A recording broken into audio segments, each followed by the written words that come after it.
나는 대한민국 예비역병장이다. 안녕하십니까? 1980년대 50 시절 군대 이야기를 나누는 예비역병장입니다. 오늘도 저의 옛날 군대 이야기와 함께 추억여행 떠나시죠. 나의 상병 시절 네 번째 이야기. 또 다른 이별 이야기 1. 전역병과 전입병 이야기를 하려니 군대에서 또 다른 전역병 이야기가 생각납니다. 군대에서는 정상적으로 군 복무기간을 마치고 전역하는 경우도 있지만, 그러나 건강상의 이유로 의병제대하는 경우와 가정상의 문제로 중도에 전역하는 의가사제대가 있습니다. 의가사제대야 가정사정으로 피치 못해 전역하는 것이지만, 의병제대는 건강이 안 좋아 떠나는 것이므로 사실 가슴 아픈 이별입니다.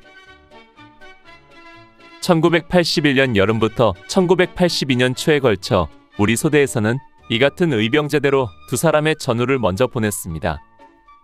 먼저 의병제대한 소나무계 이병은 경남 밀양 출신으로 사단 신교대에서 훈련을 마치고 1981년 5월경 우리 소대로 전입되어 총이분대 제4총 탄약수에 보직된 사람이었습니다. 그런데 그는 보기 드물게 107 판정으로 의병제대를 하게 되었습니다. 겉보기엔 멀쩡하고 언어도 약간 어눌하긴 해도 의사 전달에 전혀 문제가 없는 친구였습니다. 훈련이나 일상생활에서도 우리와 소통하며 생활한데도 큰 문제가 없었습니다. 그는 특히 노래 실력이 뛰어났는데, 진달래 피고 새가 울면은 두고두고 그리운 사람으로 시작되는 정훈이의 꽃길이라는 노래를 잘 불러서 오락시간이면 어김없이 나와서 실력 발휘를 하곤 했습니다. 또 하나 그의 애창곡은 인천의 성냥공장 아가씨였습니다.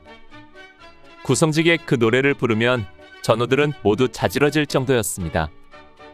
그런데 그렇게 별 이상 없어 보이는 그에게 문제가 있었는데, 바로 글씨를 읽고 쓸 수 없다고 하는 것이었습니다.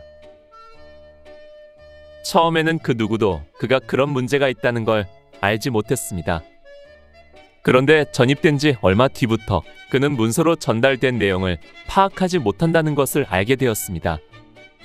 그의 직속 선임은 바로 내 동기인 라아묵의 일병이었는데, 후임 탄약수가 문제가 있다는 것을 발견하고 사수와 분대장에게 이야기한 것입니다.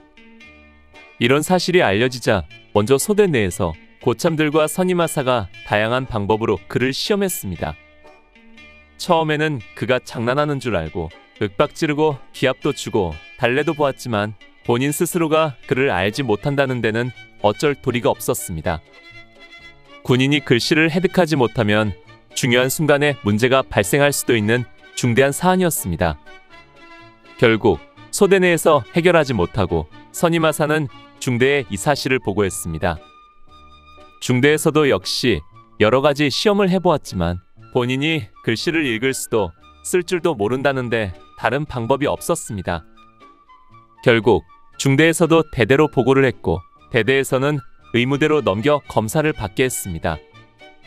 그러다가 우리가 국군이날 행사 연습을 한창 하고 있던 7월 어느 날, 그는 더블백을 메고 원주 군인병원으로 후송 간다고 소대로 돌아왔습니다. 그가 모든 보급품을 챙겨 더블백을 메고 후송 가던 날, 만면에 웃음을 띠고 인사하는 모습을 보면서 우리들은 그가 정말 백치가 맞을까 의심했습니다. 그러나 군 병원에서도 끝내 백치 판정을 받고 그는 그해 가을 전역했다는 소식이 전해졌습니다.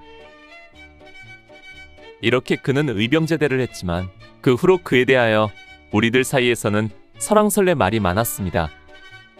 가장 많은 화제거리는 그가 정말 백치일까 하는 것이었습니다. 어떤 사람은 그는 정말 뛰어난 천재일 것이라고 했습니다. 완벽할 정도의 백치 연기를 통해 모두를 속였다는 것입니다.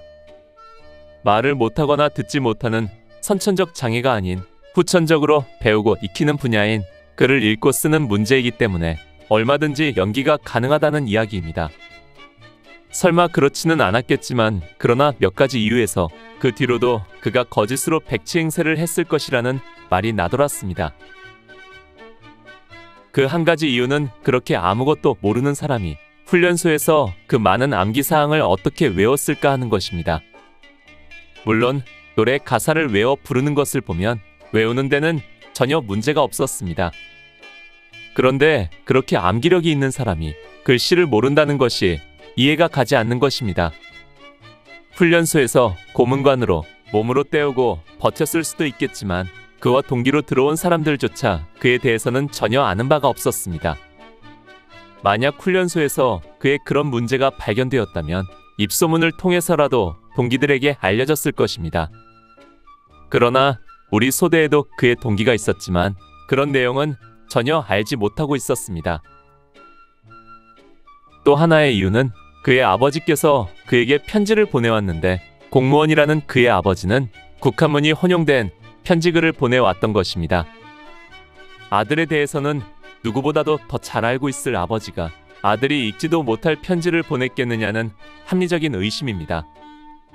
이 말은 신빙성이 있었습니다.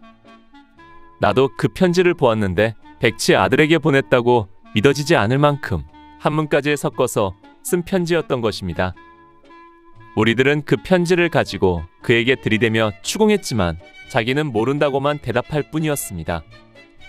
또한 글씨를 쓰지 못하는 그가 어떻게 부대의 주소를 아버지께 알려주었는지도 의문이었습니다.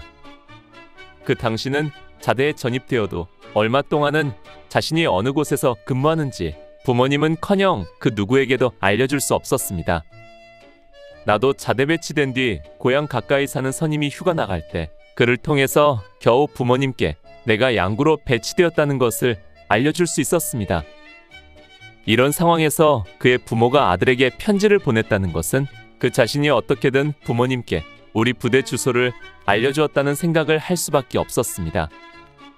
그래서 혹시 공무원이라는 부모님의 코치로 그가 백치 연기를 하고 부모는 뒤에서 부정한 방법으로 손을 써서 전역시켰을 것이라는 소문도 돌았지만 그 역시도 확인할 방법은 없었습니다.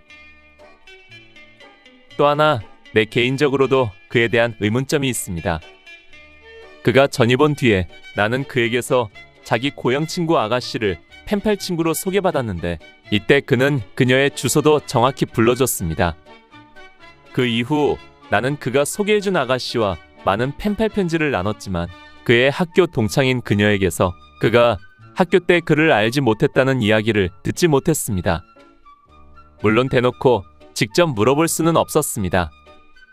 그가 전역한 뒤 훗날 그녀에게서 그가 고향으로 돌아왔다는 소식만 들을 수 있었습니다.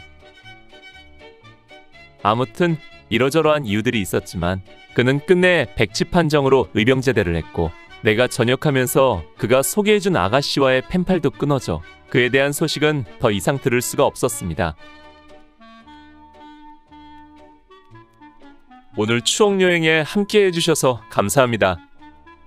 다음 이야기를 기대해 주시고 구독과 좋아요 부탁드립니다. 당백